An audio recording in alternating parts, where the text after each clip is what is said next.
Ramesh Kumar KEA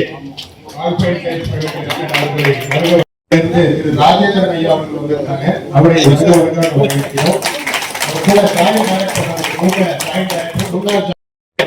நம்ம நடுவுத்தியோக பார்வையோட எல்லா நிகழ்ச்சியிலையும் அவங்க கலந்துருக்காங்க. அவங்களை வரவேற்கிறோம். மற்ற வாழ்த்துறை வழங்குமாறு நிகழ்ச்சி நேரப்படி அழைக்கிறோம்.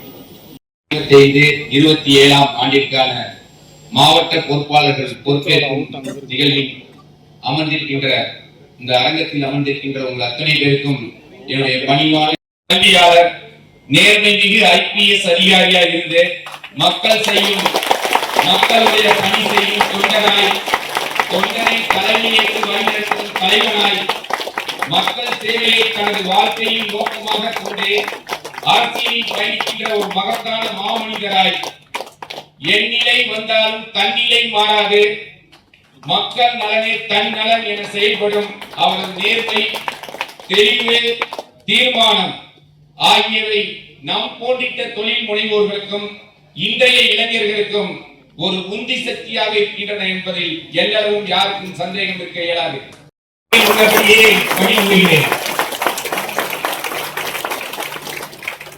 நன்றி. கண்டிப்பாக இருக்கின்றது. அதற்காக நம் தொழில், நம்முடைய லகு உத்தியோக பார்வை தொடர்ந்து வலிமை சேர்க்கும் நிகழ்ச்சி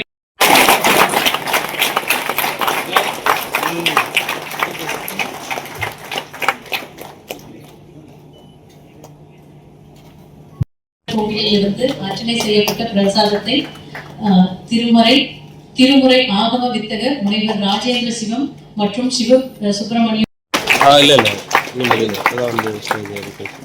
நீ பேச ஆரம்பிக்கும்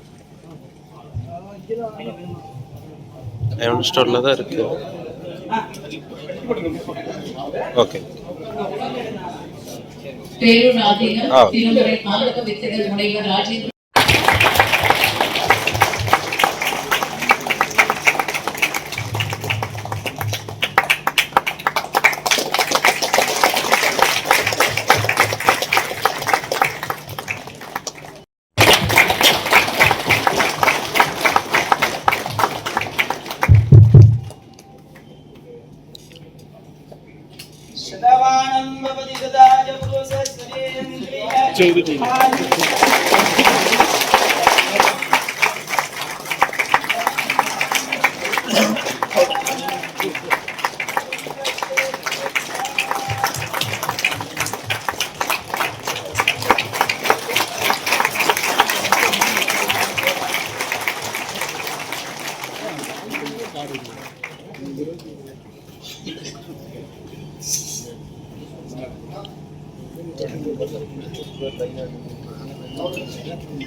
இந்த மண்ணுடைய மைந்தர்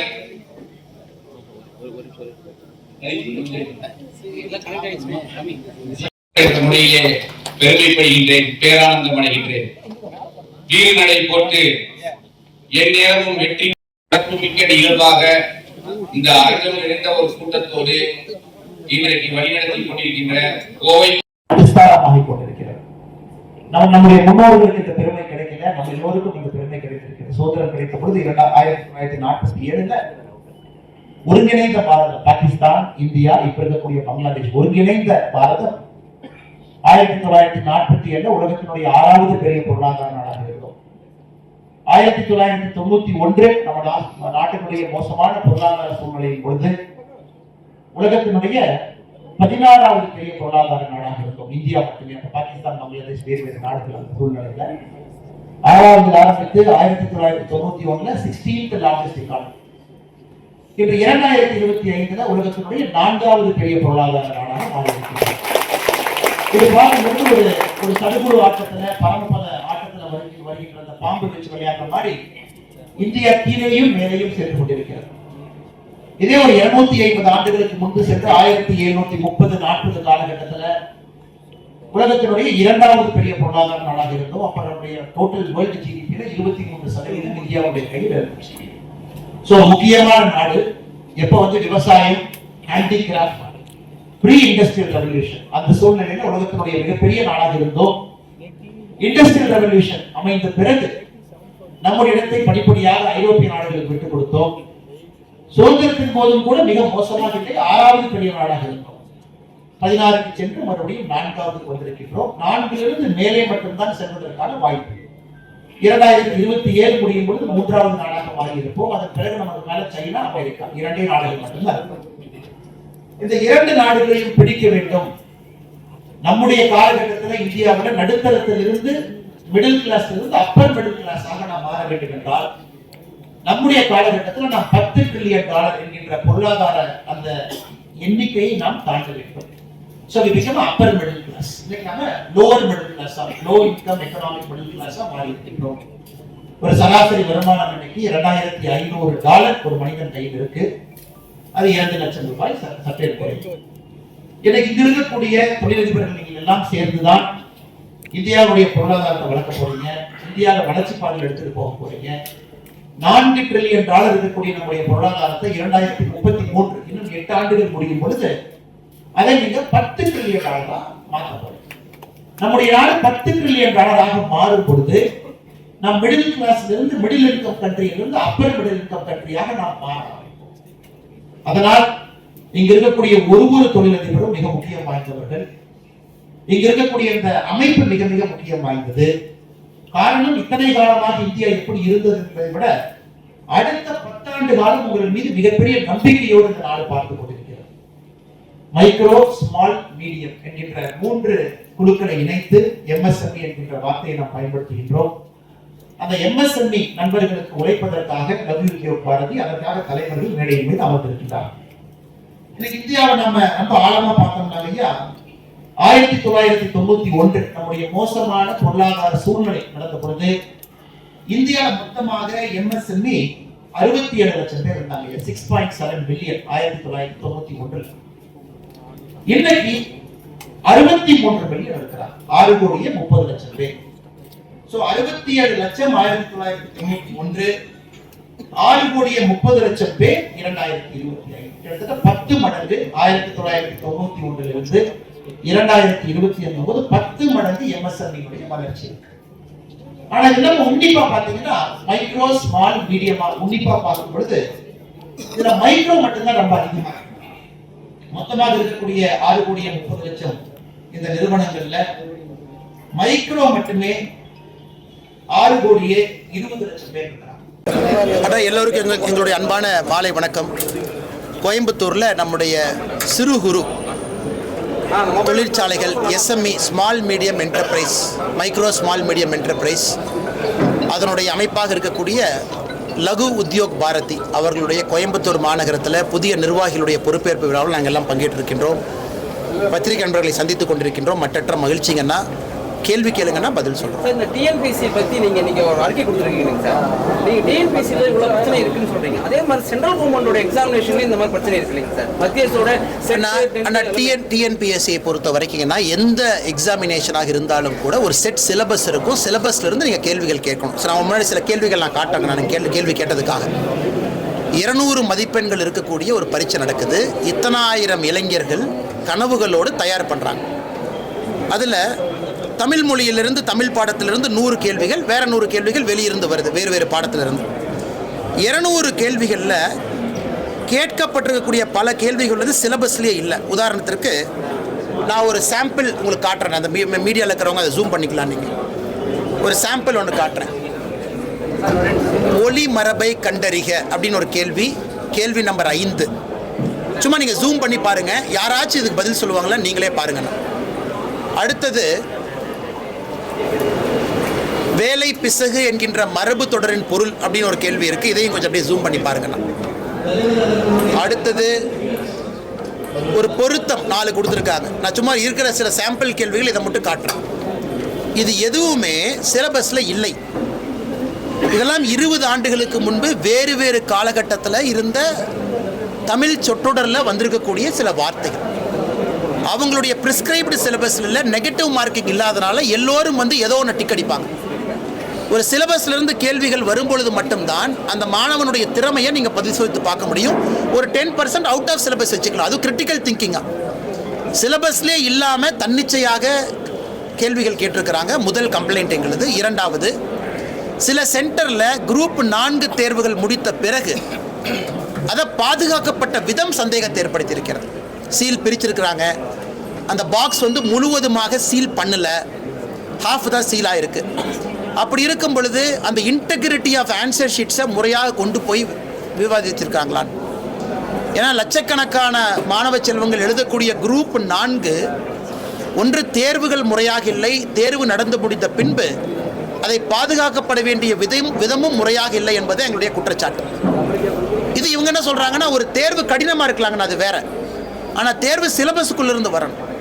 அதனால் இன்றைக்கி திராவிட முன்னேற்ற கழகம் ஆட்சியில் இருக்கிறாங்க. இதுக்கு பதில் சொல்கிறத விட்டுட்டு நீ மத்திய அரசு நடத்தக்கூடிய தேர்வுகளை பாரு அப்படின்னு திமுக சில பேர் குற்றச்சாட்டு வைக்கிறாங்க. ஸோ மத்திய அரசு நடத்தக்கூடிய தேர்வுகளில் எது சிலபஸ்க்கு வெளியே வந்திருக்குன்னு சொல்லுங்கண்ணா, நானே அவங்க சார்பாக நானே போராடுறேன், அது வேற. ஆனால் குரூப் 4ங்கிறது ஒரே ஆண்டில் அதிகப்படியான தமிழகத்தில் இருக்கக்கூடிய நம்முடைய சகோதர சகோதரிகள் அரசு பணிக்கு செல்ல வேண்டும்னா குரூப் 4 தான் அதிகப்படியான அரசு பணியிடங்களை கொடுக்கும். இந்த ஆண்டு நடத்தப்பட்ட தேர்வு சரியில்லை என்பது என்னுடைய குற்றச்சாட்டு. மாணவ செல்வங்கள் எல்லாம் சொன்ன பிறகு அதை அனலைஸ் பண்ணிட்டு நான் உங்கள் முன்பு குற்றச்சாட்டாக பத்திரிகை நண்பர்கள் முன்பு நாங்கள் வைத்திருக்கிறோம். ஜனாதிபதியாக தமிழர் ஒருத்தர் தேர்ந்தெடுக்க சிபி ராதாகிருஷ்ணன் அவரை வந்து நியமிக்கிறதுக்கான வாய்ப்பு இருக்கிறார். ஆனால் எங்களை பொறுத்தவரை நம்முடைய மாண்புமிகு துறை ஜனாதிபதியாக ஒரு நல்லவர் வந்தால் மகிழ்ச்சி. இன்றைக்கி ஜெயதீப் தன்கர் அவர்கள் மிக சிறப்பான ஒரு மனிதர், வெஸ்ட் பெங்காலில் கவர்னராக இருந்திருக்கிறாங்க. இன்றைக்கி அவருடைய உடம்பு சரியில்லாத காரணத்தினால வெளியே வந்திருக்கிறாங்க. உங்களுக்கே தெரியும், இன்றைக்கி நிறைய எதிர்க்கட்சி நண்பர்கள் பொருளையை கிளப்புறாங்க. மார்ச் மாதம் 8, 9, 10, 11 எய்ம்ஸில் கார்டியாக் டிபார்ட்மெண்ட்டில் அட்மிட் ஆகியிருந்தாங்க. இன்றைக்கி அவங்க வந்து பணிச்சுமை அதிகமாக இருக்குது, வேண்டாம் என்று சொல்லிவிட்டு வெளியே வந்திருக்கிறாங்க. அதனால் யார் தேர்வு செய்யப்பட்டாலும் நல்லவர்கள் எங்களுக்கு மகிழ்ச்சி. அதுவும் குறிப்பாக நம்முடைய தமிழ்நாடு, ஏன்னா நான் ஒரு கட்சி, நான் ஆளுங்கட்சியினுடைய ஒரு தொண்டனாக இருக்கும் பொழுது நான் சில விஷயத்தை ஓப்பனாக பேசினா தப்பாக போயிருங்கன்னா, அதிலும் குறிப்பாக ஒரு தமிழர் வந்தால் எங்களுக்கு சந்தோஷம். ஆனால் இந்தியாவில் யார் நல்லவர்கள் வந்தாலும் எங்களுக்கு சந்தோஷம் தான். வேலூர் பட்டீஸ்வரர் கோயிலில் எஸ்பி பாண்டியராஜன் வந்து அந்த ரொம்ப தவறுங்கன்னா, அந்த வீடியோவை நான் பார்த்தேன். கோவில் மூடப்பட்ட பிறகு, கருவறை மூடப்பட்ட பிறகு, சாமிக்கெல்லாம் என்னென்ன கடைசி நேரத்தில் நாம் செய்வோம் அதெல்லாம் செய்து முடிக்கப்பட்ட பிறகு கோவிலை வந்து வற்புறுத்தி துறக்க வச்சு அங்கே வெளியே நிற்கக்கூடிய அந்த பேரூர் பட்டீஸ்வரர் கோயிலுக்கு வெளியே இருக்கக்கூடிய ஊர் மக்கள், கடைக்காரங்க கடையை பூட்டிகிட்டு இருக்கிறாங்க, அவங்களும் அதை வீடியோ எடுத்து அனுப்புகிறாங்க. அப்படி சண்டை போட்டு கோவிலை திறந்து கடவுள்கிட்ட போய் அப்படி என்ன பிரார்த்தனை வைக்க போகிறாங்க? அந்த பிரார்த்தனையை வச்சா கடவுள் ஏற்றுக்க போகிறாங்களா? அப்போ தமிழ்நாட்டை பொறுத்தவரை அறநிலைத்துறையினுடைய கையில் இன்ஃப்ளூயன்ஸ் இருந்தால் மூடப்பட்ட கோவிலும் திறந்து 9:30 மணி 10 மணிக்கு சாமியை பார்க்கலாம். ஆனால் உங்களை போன்று என்னுடைய போன்ற சாதாரண மனிதர்கள் கியூவில் நின்று மணிக்கணக்காக காத்து ஒருவேளை இறந்து போயிட்டோம்னா சேகர்பாபு சொல்லுவார், அவன் திருப்பதியில் 18 மணி நேரம் நிற்கிறான், இங்கே 4 மணி நேரம் தான் நிற்கிறாங்க. நான் சொல்கிறது திருச்செந்தூர், பழனி போன்ற கோவிலில் பக்தாதிகள் அந்த கியூவில் நின்று இறந்து போனவங்க. அதனால் இது வன்மையாக கண்டிக்கத்தக்கது. அந்த அறநிலைத்துறை சம்பந்தமாக யாரெல்லாம் இதில் இன்வால்வ் ஆகிருக்கிறாங்களோ நடவடிக்கை எடுக்கணும். யார் சாமியை தரிசனம் செய்த அந்த நபர், யார் வற்புறுத்தி திறக்க வச்சாங்களோ அவரின் மீது நடவடிக்கை எடுக்கணும். அப்படி எடுக்கவில்லை என்றால் ஒரு சாதாரண மனிதருக்கு கோவிலின் மீது எப்படி மதிப்பு மரியாதை வருங்கண்ணா? கோவில் நிலங்களில் வசிப்பவர்களுக்கு பட்டா வழங்கப்படும் அதிமுக எடப்பாடி பழனிசாமி சொல்லியிருக்காரு. பாஜகவுடைய நிலைப்பாடு பல ஆண்டு காலமாக நம்முடைய அண்ணன் ஹெச் ராஜா அவர்கள் நம்முடைய பாரதிய ஜனதா கட்சியினுடைய தேர்தல் அறிக்கையை தயாரிச்சுக்கிட்டு இருக்கிறாங்க. ஹெச் ராஜா அண்ணன் பல இடத்துல இதை பற்றி பேசியிருக்கிறாங்கன்னா, குறிப்பாக கோவில் நிலத்தில் இருக்கக்கூடிய சொத்தையெல்லாம் முதல்ல மீட்கணும் அப்படிங்கிறதா எங்களுடைய நோக்கமே.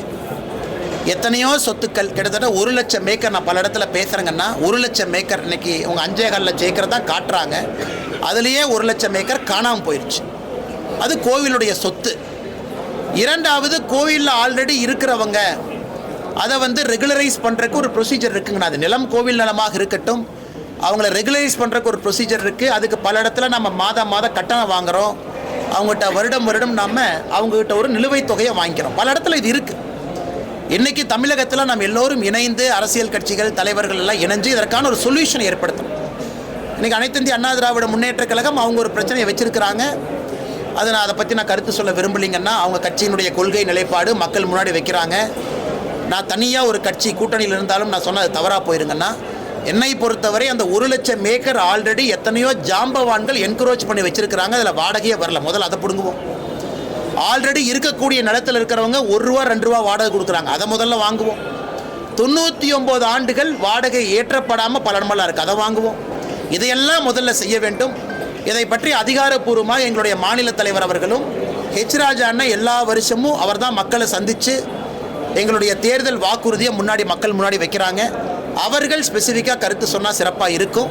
பட் என்னுடைய கருத்து இருக்கக்கூடிய சொத்துக்களை முறையாக நிர்வாகம் செய்வதற்கு நாம் ஒரு படி எடுத்து வைக்க வேண்டும் என்று சொல்லுகின்றேன். மக்கள் மனசில் என்ன இருக்குன்னு சொல்லி திமுகவோட சர்வே முடிவுகள் எப்படி பார்க்குறீங்க? சர்வே பார்க்கல. அவர் சர்வே முடிவு வந்துருச்சானே? எதுக்குன்னே சர்வே பண்ணுறாங்க? ஒரு 20 சீட்டு ஜெயிக்கிற கட்சி எதுக்கு சர்வே பண்ண போகிறாங்க? மக்கள் மனசில் கோபம் இருக்குது. மக்கள் மனசில் திராவிட முன்னேற்ற கழகம் ஆட்சிக்கு வரக்கூடாதுன்னு இருக்குது.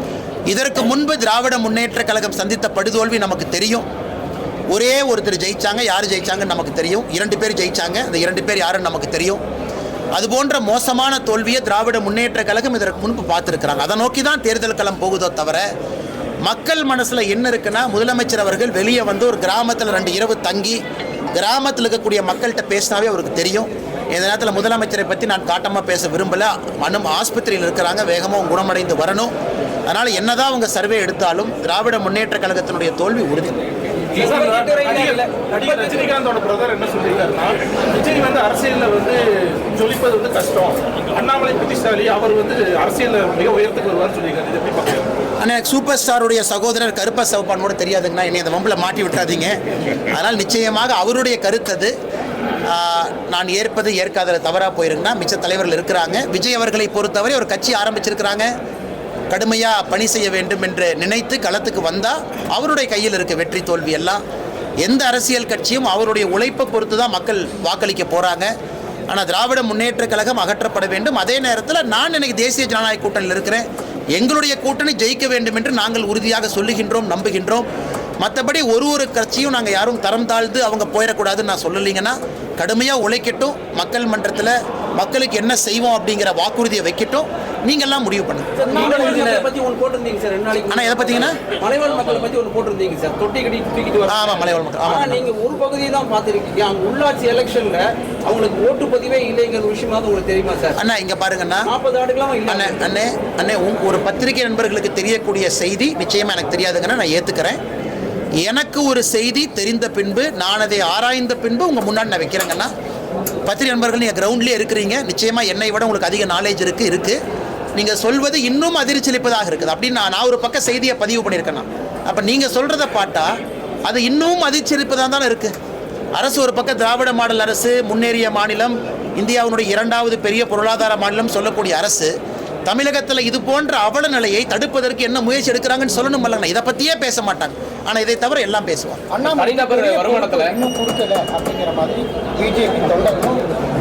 அண்ணே இதை விட பெரிய பொறுப்பு என்னண்ணே? நிம்மதியாக இருக்கோம், தொண்டராக இருக்கிறோம், கட்சி கொடுக்கக்கூடிய வேலையை செய்கிறோம். கட்சி புதிய தலைவர் வரணும், அவர்கள் முடிவு செய்வார்கள். இன்னைக்கு எல்லா இடத்துலையும் இருக்கிறோம். மாநில தலைவராக இருந்த பொழுதும் செய்த பணி அப்படியே தான் செய்கிறாங்கன்னா, உங்களோட அப்படியே தான் இருக்கேன். பத்திரிகை மட்டுமேனா தலைவர் இருக்காங்க, அவங்க பேசட்டும் அப்படிங்கிறக்காக அதிகமாக பத்திரிகை நண்பர்களை சந்திப்பதில்லை. தலைவர் அந்த கருத்து வைக்கட்டும் அப்படின்னு. மற்றபடி நான் செய்யக்கூடிய பணியில் 1% கூட எங்கேயும் குறைச்சிக்கல இல்லைங்கண்ணா. கட்சி எப்பொழுது முடிவு பண்ணுதோ அவங்க கொடுக்கட்டுங்கண்ணா. இதை முடிச்சிட்டிங்க வரங்க தலைவர், உங்கள் கேள்வி பதில் சொல்கிறேன். டிடிவி தினகரன் அவர் வந்து பத்திரிகையாளர் சந்திப்பில் கூட்டணி ஆட்சி தான் அமையும், எல்லா கட்சிகளுக்கும் அமைச்சரவை இடம்பெறும், 2014-19 பாஜக வந்து யூனியன் கவர்மெண்ட் ஃபார்ம் பண்ணாலும் மெஜாரிட்டியாக இருந்தாலுமே கூட்டணி இருந்த கட்சிகளுக்கு வந்து அமைச்சரவை இடம் கொடுத்தாங்க. நான் ஏதாச்சும் பேசினா அதே போல நடக்கும். உங்களுக்கு தெரியும், நான் ஏதாச்சும் பேசினா தேவையில்லாமல் அது பஞ்சாயத்தில் போய் முடிஞ்சிடும். அதனால் நான் முதல்லிருந்து நான் தெளிவாக சொல்லிட்டு இருக்காங்கன்னா, எங்களுடைய தலைவர் சொன்னதை திரும்ப திரும்ப நான் சொல்கிறேன். இன்றைக்கி நான் மாநில தலைவர் நயினார் நாகேந்திரன் அவர்கள் எங்களுடைய தலைவர்கிட்ட விட்டுற அவங்க சம்மந்தமாக பேசட்டும். பட் என்னுடைய கருத்து நான் தொடர்ந்து உங்கள்கிட்ட வச்சுக்கிட்டே இருக்கிற கட்சியினுடைய தொண்டர் தலைவர்கள் சொன்ன கருத்து. அதனால் பொறுத்துருங்க, சரியான நேரத்தில் எல்லாம் பேசுவாங்க. ஏடிஎம்கே பாஜக கூட்டணி வந்து தேர்தலை பொறுத்த வரைக்கும் எல்லான மாதிரி தெரியலையே, பிரச்சனைகள் இருந்துக்கிட்டே இருக்கு. ஆனால் கூட்டணி முழுமையான வடிவம் பெறணுங்கண்ணா. எல்லா கூட்டணிகளுமே வடிவம் பெறணும். இன்னும் புதிய கட்சிகள் வரணும், திராவிட முன்னேற்ற கழகத்திலிருந்து கூட்டணி கட்சிகள் வெளியே போகணும். இதெல்லாம் நடக்குங்கண்ணா. இப்போ தான் ஆரம்பம், இன்னும் 9 மாதம் இருக்குது. இன்றைக்கே எல்லா கூட்டணியும் முழுமையாக வடிவம் பெறும் நம்ம எதிர்பார்க்கக்கூடாதுங்கன்னா. நிச்சயமாக அந்த காலமும் சூழலும் இன்னும் தேர்தலுக்கான சூடே ஆரம்பிக்கலைங்கன்னா, அது வரும் பொழுது தேசிய ஜனநாயக கூட்டணி ஒரு முழுமையான வடிவத்தில் இருக்கும் என்பது என்னுடைய தீர்க்கமான ஒரு நம்பிக்கைங்கண்ணா. ஆனால் தனிநபர் வருமானம் தமிழ்நாடு வந்து 2ஆம் இடத்துல இருக்குது. அதே மாதிரி 2.0 திராவிட மாடல் ஆட்சியில் இன்னும் மிகப்பெரிய உச்சத்தை தமிழகம். சரிங்கண்ணா, திராவிட மாடல் ஆட்சி வர்றதுக்கு முன்னாடி தமிழகம் எங்கே இருந்துச்சுங்கண்ணா? கர்ம வீரர் காமராஜர் ஐயா காலத்தில் தமிழகம் எங்கே இருந்துச்சு? இதெல்லாம் பேசவே மாட்டாங்க அவங்க. கர்ம வீரர் காமராஜர் ஐயா தன்னுடைய ஆட்சியை முடிச்சுட்டு 1954 63 ஆட்சியை முடிக்கும் பொழுது தமிழகம் முன்னாடி தான் இருந்துச்சு. தமிழகம் நீர்ப்பாசனத்தில் இந்தியாவிலே முதன்மையாக தான் இருந்துச்சு. அப்போ எல்லாம் முன்னாடி தான் இருந்தோம். ஏன் டாக்டர் எம்ஜிஆர் ஐயா புரட்சி தலைவர் ஆட்சி காலத்தில் தமிழகம் எங்கே இருந்து முன்னாடி தான் இருந்துச்சு. இவங்க எப்படி வாயிலேயே வட சொல்கிறாங்கன்னா, திமுக என்கின்ற கட்சி தோன்றிய பிறகுதான் நீங்கள் நானும் சட்டை போட்டுட்டு நாகரிகமாக இருக்கிற மாதிரி கதை பேசுகிறாங்க. திராவிட முன்னேற்ற கழகம் வந்த பிறகு, ஆட்சி குறிப்பாக இந்த ஆட்சி வந்த பிறகு தமிழகத்தினுடைய தொழில்துறை கீழே போக ஆரம்பிச்சிருக்கு. உத்தரப்பிரதேசம் போன ஆண்டு தமிழ்நாட்டை விட அதிகமான ஸ்டார்ட் அப் ரெஜிஸ்டர் பண்ணியிருக்காங்க. நீங்கள் ஹரியானாவினுடைய பெர் கேபிட்டா ஜிஎஸ்டி தமிழகத்தினுடைய பெர் கேபிட்டா ஜிஎஸ்டியை விட ஹரியானா அதிகம். நீங்கள் எல்லா குறியீடுகளும் எடுத்து பாருங்கள். இரண்டாவது இருக்கும், இதற்கு முன்பு இரண்டாவது இருந்தோம். ஆனால் மூன்றாவதுக்கும் இரண்டாவதுக்கும் இருக்கிற கேப்பு குறைஞ்சிருக்கு. நான்காவதுக்கும் இரண்டாவதுக்கும் இருக்கிற கேப்பு குறைஞ்சிருக்கு. அதனால் 2030 வரும் பொழுது இப்போவே உத்தரப்பிரதேசம் தமிழகத்தை தொட்டுக்கிட்டு இருக்காங்க. மிகப்பெரிய மாநிலமாக, இந்தியாவுடைய இரண்டாவது பெரிய மாநிலமாக. கர்நாடகாவுக்கும் நமக்கும் இருக்கிற கேப்பு குறைஞ்சிருச்சு. அந்த பொய்யே சொல்லவே மாட்டாங்க. அதை சொல்லவே மாட்டாங்க, பொய்யா பேசுவாங்க. இதுக்கு முன்னாடி ரெண்டாவது இருந்தோம், 2020 ரெண்டாவதாக இருந்தோம், 2025 ரெண்டாவதாக இருக்கும். ஆனால் திமுக வந்த பிறகு கேப்பு குறைய ஆரம்பிக்குது. அடுத்த மாநிலங்கள் வேகமாக நம்மளை ஓவர்டேக் பண்ணிட்டு போயிடுவாங்க. கல்வி படிப்புகள் வந்து நம்ம ஜெர்மனி போன்ற நாடுகள் ஒப்பிடும்போது பின்தங்கி இருக்கோம் அப்படிங்கிற மாதிரி ஒரு கருத்து. ஆனால் டெக்னிக்கல் நாலேஜுங்கண்ணா நான் சொன்னது, டெக்னிக்கலாக ஒரு இன்ஜினியரிங்னுடைய ஸ்கில்லை பற்றி சொன்னாங்கண்ணா. ஒரு ஜெர்மனியில் ப்ராக்டிஸ் ஸ்கூல் என்கின்ற ஒரு மாடல் வச்சுருக்காங்க. நம்ம இவ்வளவு இன்ஜினியர் உற்பத்தி பண்ணுறோம், அது கோயம்புத்தூர் போன்ற ஒரு நகரத்தில். அதனால் நான் உங்களுக்கு சொன்ன என்னுடைய அன்பான கருத்து என்னென்னா, ஐயா இன்ஜினியரிங் மாணவர்களை நீங்கள் உங்கள் தொழில் நிறுவனத்தை கூட்டிகிட்டு வந்து பட்டை தீட்டி வெளியே அனுப்புங்க. நீங்கள் இன்ஜினியரிங் காலேஜோட டைப் போடுங்க. கோயம்புத்தூரில் இருக்கக்கூடிய மாணவர்கள் இங்கே இருக்கக்கூடிய சிறு குறு நிறுவனத்தில் 1 மாதமோ 2 மாதமோ 3 மாதமோ பணி செய்து ப்ராஜெக்ட் பண்ணட்டும். அவங்கள பட்ட தீப்பி வெளியே அனுப்புனீங்கன்னா அந்த இன்ஜினியரிங் கல்வி முழுமை பெறும் என்கின்ற கருத்தை வச்சுங்கண்ணா. இது போன்ற கருத்து நீங்கள் சொல்லியிருக்கும் போது பிரச்சாரத்துக்கு போயிட்டு இருக்கக்கூடிய எடப்பாடி பழனிசாமி கொரோனா டைம்ல நாங்கள் எல்லாத்தையும் பாஸ் பண்ணிவிட்டோம் அப்படிங்கிறது கொரோனா பேட்ச் எனக்கு தேவையில்லாம நீங்கள் வம்பில் மாட்டி விடுறீங்க. நான் வந்து எனக்கு தேவையில்லாம அண்ணன் வம்பில் மாட்டி விடுறேன். வாய்ப்பு இருக்கா சார்? என்ன கோவை மாவட்டமாக இருக்குமா கரூர் மாவட்டமாக இருக்கு? என் தலைவர் எலெக்ஷனுக்கு சூடே பிடிக்கல. என்ன எலெக்ஷனை பற்றி யாருமே பேசல. துணை ஜனாதிபதி தேர்தலுக்கே இன்னைக்கு தான் எலெக்ஷன் கமிஷன் சொல்லியிருக்கிறாங்க, நாங்கள் தயாராகிட்டு இருக்கோம். அதுக்கு என்ன நோட்டிஃபிகேஷன் கொடுக்கல. அதனால் காலம் வரும்பொழுது நிச்சயமாக நாம் பேசுவோம். எடப்பாடி பழனிசாமியுடைய அனைத்து சுற்றுப்பயணங்கள்லையும் மக்கள் கூட்டம் வந்து அதிக அளவில் வந்துட்டு வந்து ஆட்சி மாற்றத்துக்கான ஒரு முதல் படி அப்படின்ற மாதிரி பேசியிருக்காங்க. ஆனால் அதாவது தேசிய ஜனநாயக கூட்டணி ஆட்சிக்கு வரணும், எந்த மாற்று கருத்தும் இல்லை. மக்கள் எல்லாம் ஆதரவு கொடுக்கணும், அதுலேயும் எந்த மாற்று கருத்தும் இல்லை. ஒரு எதிர்க்கட்சி தலைவர் மக்கள் மன்றத்தில் போய் ஒரு கருத்தை வைக்கிறாங்கன்னா மக்கள் கேட்கணும், அதை நம்ம வரவேற்கணும்.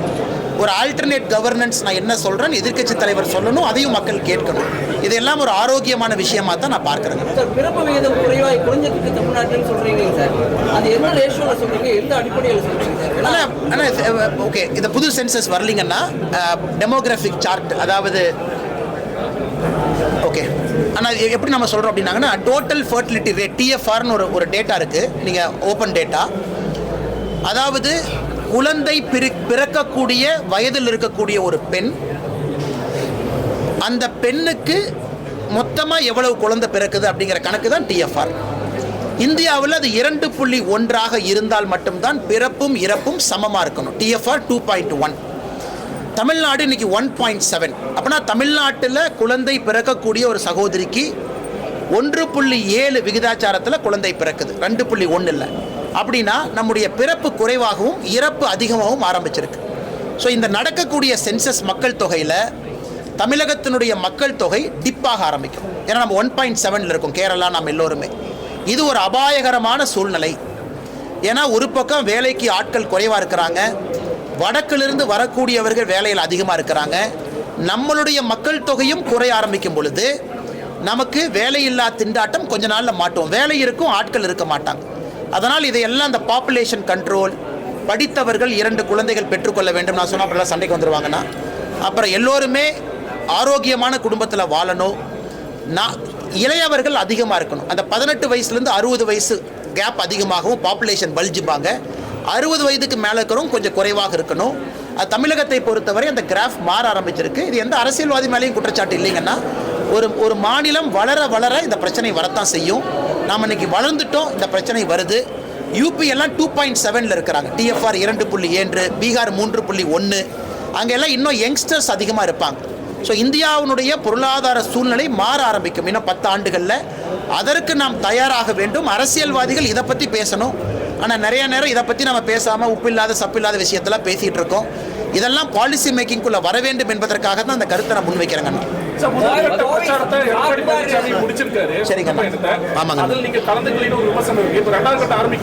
ஆனால் இல்லைங்கண்ணா, நம்முடைய கட்சியின் சார்பாக யார் கலந்துக்கணுமோ அவங்க கலந்துருக்கிறாங்க. கட்சியினுடைய மாநில தலைவர், கட்சியினுடைய சார்பாக இருக்கக்கூடிய மத்திய அமைச்சர், நம்முடைய அகில இந்திய தலைவருடைய பிரதிநிதி எல்லாம் கலந்துக்கிறாங்கன்னா அந்தந்த பகுதியில் எல்லோருமே கலந்துக்கிறாங்க. நான் தொண்டனாக இருக்கிறேன் தலைவா, நான் தொண்டனாக தான் இருக்கிறேன். என் சார்பாக தலைவர் யார் கலந்துக்கணுமோ எல்லாரும் கலந்துக்கிறாங்க.